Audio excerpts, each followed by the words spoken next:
अध्यात्म विज्ञान कोई धर्म या संप्रदाय नहीं है, ये स्पिरिचुअल साइंस है जो कुदरत के कानून पर आधारित है। ये विज्ञान पूरे ब्रह्मांड के सभी रहस्यों को उजागर करता है और जीवन के सभी पहलुओं को समझने के लिए एक नई दृष्टि देता है।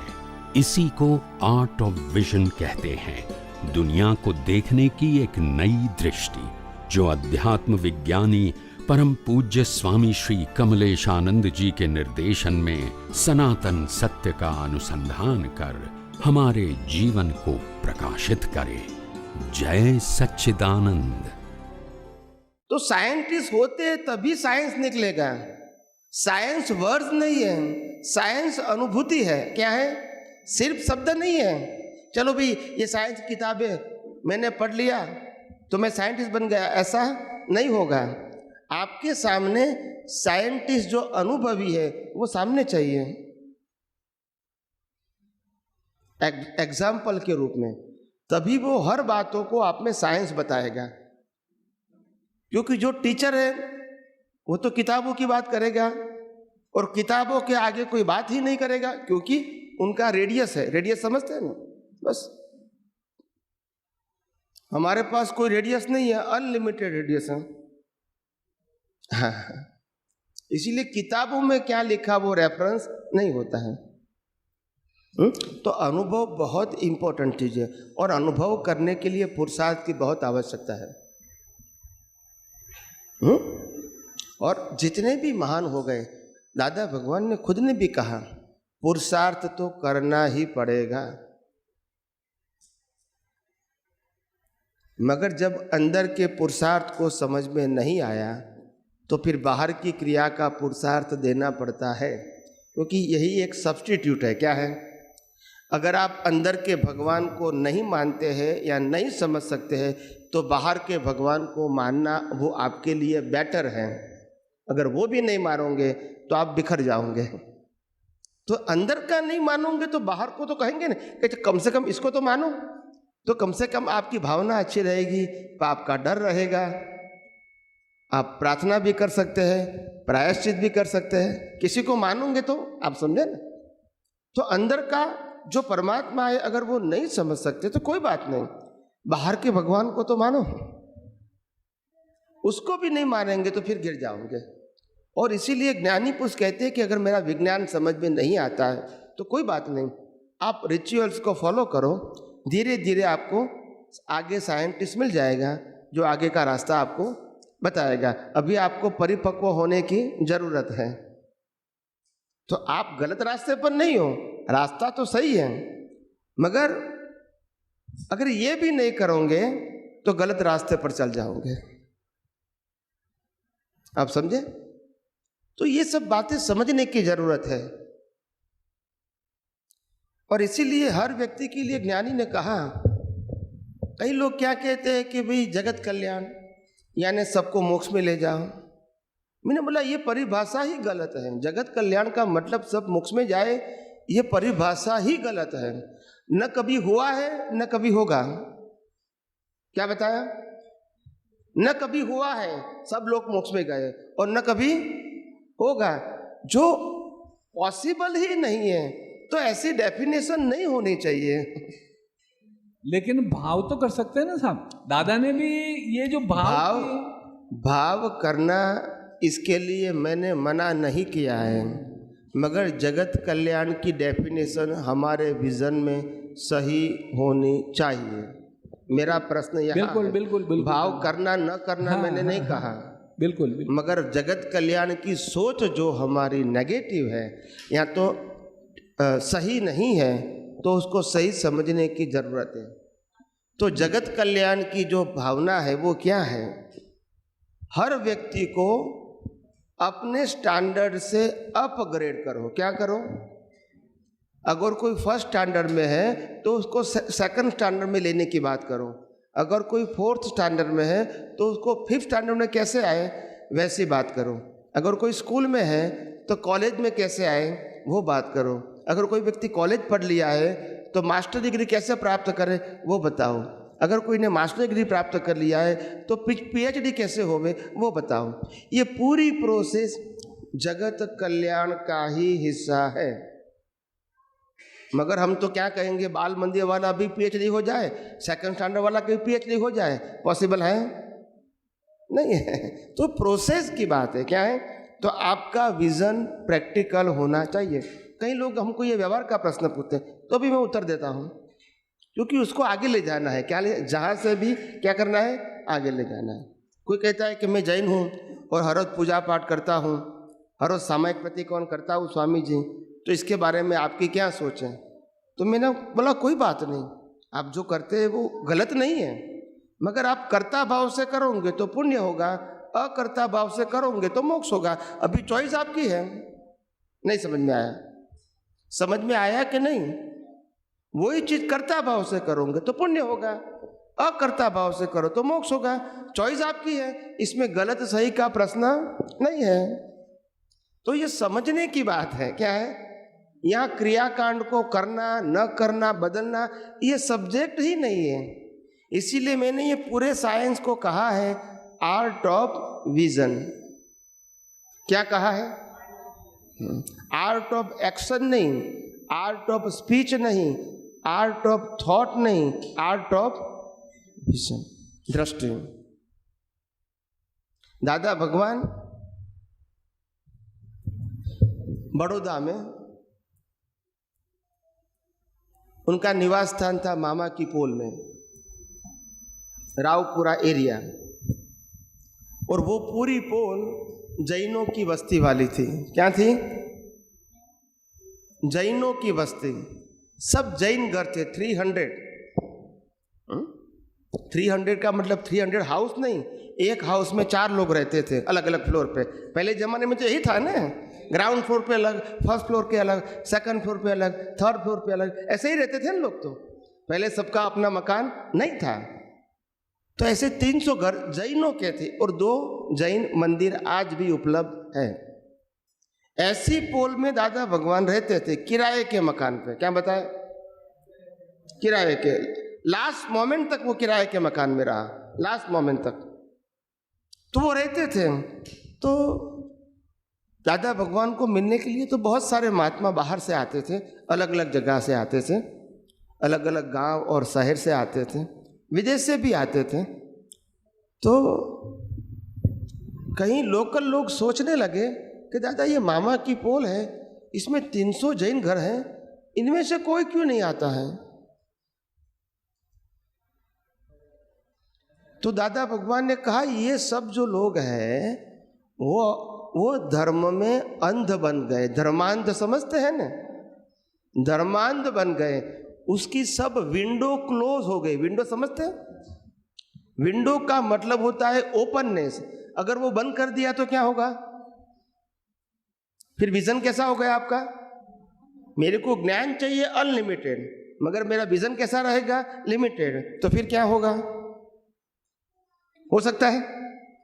तो बोला ये धर्मांध हो गए और इसीलिए वो नहीं आएंगे यहाँ। वो क्या बताया? नहीं आएंगे। और अगर एक बार आ भी गया गलती से तो भी दूसरी बार नहीं आएगा, क्योंकि उसका दिमाग सेट है। सेट समझते हैं ना, कि हम जो करते हैं वो सही है।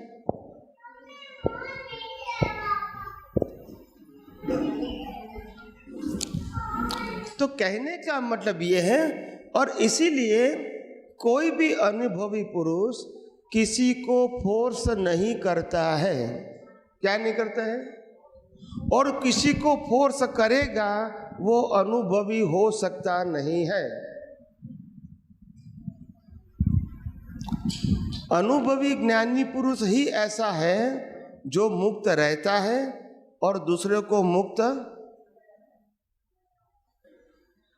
बिन अनुभवी पुरुष दूसरे को बांधता है और वो खुद भी उनके साथ बन जाता है। ये सिंपल बात है। मैं किसी को क्यों बांधूं?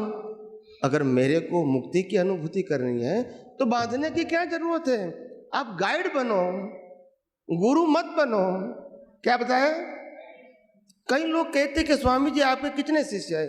बोले अपना एक शिष्य है और एक गुरु है। क्या बताया? गुरु भी एक है और शिष्य भी।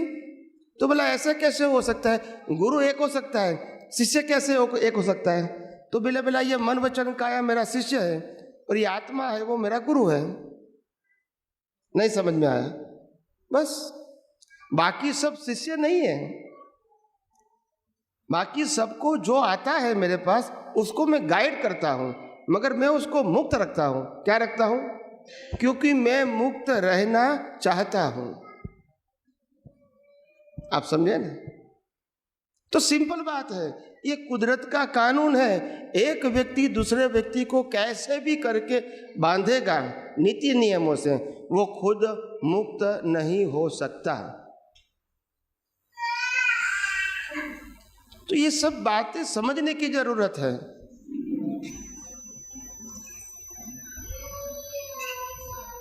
बोलिए। इसी जन्म में मोक्ष कैसे प्राप्त हो और क्या करना चाहिए? इसी जन्म में मोक्ष कैसे प्राप्त हो और क्या करना चाहिए? इसी जन्म में मोक्ष की प्राप्ति होना संभव नहीं है, मगर मोक्ष के रास्ते पर हम आगे जा सकते हैं। इसी जन्म में मोक्ष की अनुभूति या प्राप्ति नहीं हो सकती है, मगर इसी जन्म में हम मोक्ष से बहुत नज़दीक जा सकते हैं अपनी अज्ञानता को मिटा के। अज्ञानता के साथ मुक्ति संभव नहीं है, किसी की भी नहीं, मगर इस अवतार में हम अज्ञान कहीं हद तक मिटा सकते हैं। 70, 80, 90, 95% अज्ञान को मिटा सकते हैं। वही हमारा डेवलपमेंट कैरी फॉरवर्ड होगा। नेक्स्ट बर्थ में आपको 5% जितना प्रयास करना पड़ेगा, मगर ये बर्थ में शक्य नहीं है। और इसके लिए क्या करना चाहिए? मुक्ति की प्राप्ति के लिए सबसे पहले ये दुनिया में अज्ञान क्या है? सबसे बड़ा अज्ञान है मैं शरीर हूँ। क्या है? ये पहला अज्ञान है। और दूसरा अज्ञान है मैं शरीर को चलाने वाला हूँ।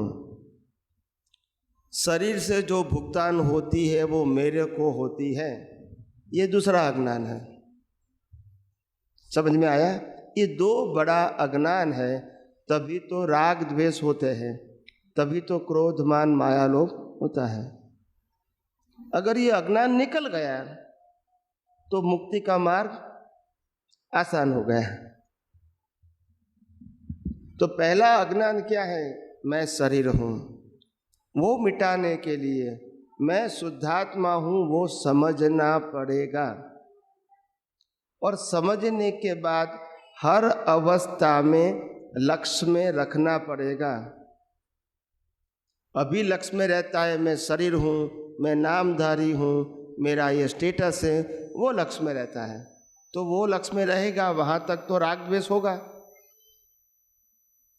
इसलिए क्योंकि अज्ञान है, तो यहाँ अज्ञान मिटाने के लिए ज्ञानी पुरुष ने रास्ता बताया कि कौन सा ज्ञान चाहिए आपको। तो कि हमको सनातन सत्य का ज्ञान चाहिए, जो कभी परिवर्तन नहीं होता है।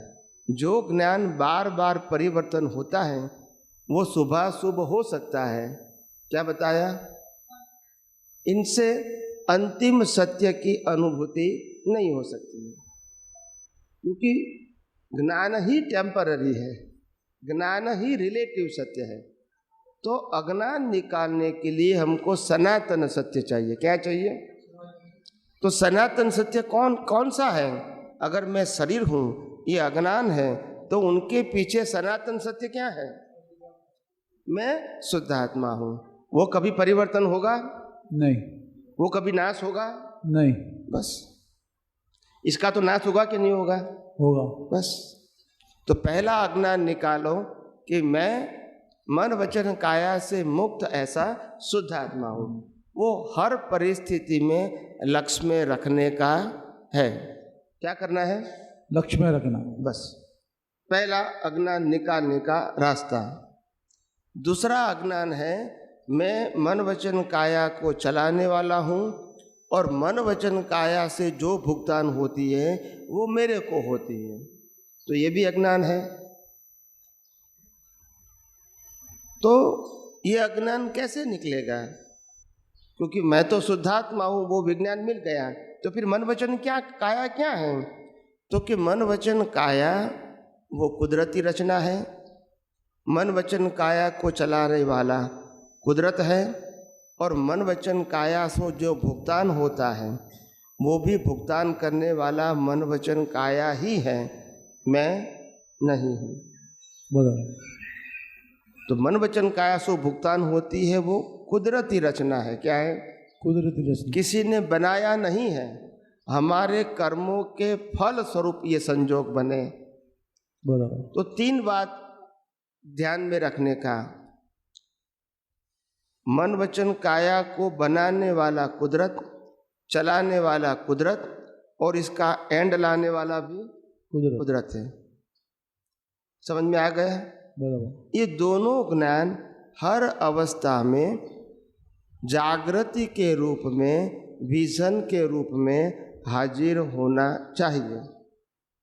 अगर ये 2 विजन रहेंगे तो राग द्वेष होगा नहीं होगा। बस। तो राग द्वेष नहीं होगा, वही तो वितरागता है।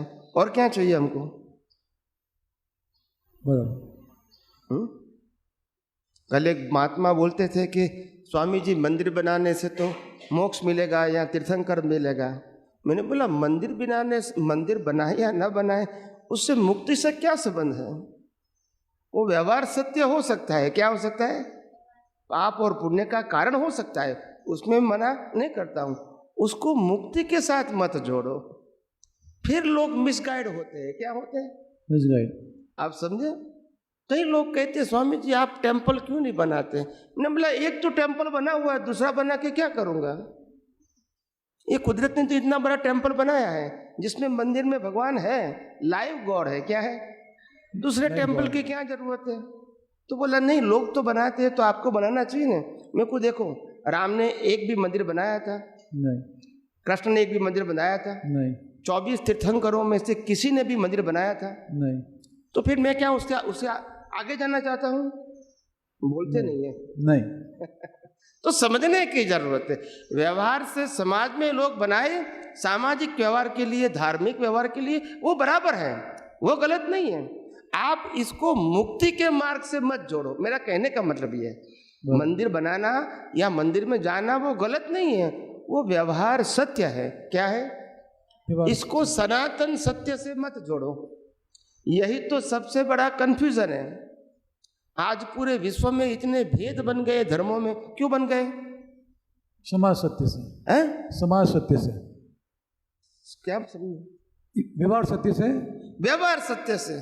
आपने मंदिर बनाया राम का, वो बनाएगा कृष्ण का, वो बनाएगा महावीर का, वो बनाएगा शिव का, वो बनाएगा स्वामीनारायण का। अभी आप जैन में मंदिर बनाओगे तो वो बनाएगा महावीर का, एक बनाएगा पार्श्वनाथ का, एक बनाएगा शांतिनाथ का, एक बनाएगा ऋषभदेव का। तो आप कहोगे कौन सा मंदिर है? तो बोला पार्श्वनाथ का है। बोला तुम्हारा पार्श्वनाथ का है, हमारा तो ऋषभदेव का है। तो ये सब क्या हो गया? ये वितरागता की निशानी है। इससे हम वितराग बन सकते हैं। कोई भी व्यक्ति का मंदिर बनाओगे तो हम वितराग बन सकते हैं? नहीं बन सकते हैं। पुण्य कमा सकते हैं। क्या कमा सकते हैं? पुण्य। तो हमको चाहिए मुक्ति, तो वो रास्ता समझना चाहिए कि पाप पुण्य का रास्ता, वो तो कई अवतारों से हमारे पास है ही। पाप पुण्य का रास्ता है कि नहीं सबके पास? है। कि नया देने का है ही। राम की आरती करोगे तो भी पुण्य होगा, कृष्ण की आरती करोगे तो भी पुण्य होगा, महावीर की आरती करोगे तो भी पुण्य होगा, सिमंदर स्वामी की आरती करोगे तो भी पुण्य होगा। वो नई बात है? ये नई बात है? नहीं। बस हम प्रायश्चित करेंगे तो हमारा कर्म धुल जाएगा, ये नई बात है? नहीं। कौन से धर्म में प्रायश्चित की बात नहीं है? सब में। मुसलमान में भी है, क्रिश्चियन में भी है, और हिंदू धर्म में तो है ही। तो जो नई बात नहीं है इसे करने से क्या फायदा? आपको सबको मालूम तो है। तो जो मालूम है वो बात मैं बताऊं आपको? कौन सी बात बताऊं? आपको मालूम है वो या मालूम नहीं है वो बताऊं? मालूम नहीं है वो। लोग क्या कहेंगे?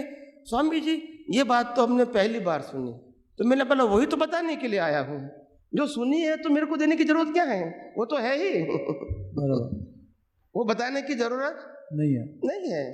अगर मैं 5वीं कक्षा में पढ़ूंगा, फिर 6ठी कक्षा में जाऊंगा, तो मैं कहूंगा टीचर को ये तो आप पहली बार पढ़ाते हो, ऐसा प्रश्न करते हैं हम? नहीं, क्यों नहीं करते हैं? क्योंकि ज्ञान नहीं है। ऐसे लोग क्या करते हैं, आगे बढ़ते, नई नई बात जानकर तो आगे बढ़ेंगे। जो पुरानी बात जानी है, मैं 5वीं कक्षा में पास हो गया, फिर 6ठी में जाऊंगा, फिर वो 5वीं कक्षा का पढ़ाएगा, तो मैं आगे जाऊंगा नहीं। बस।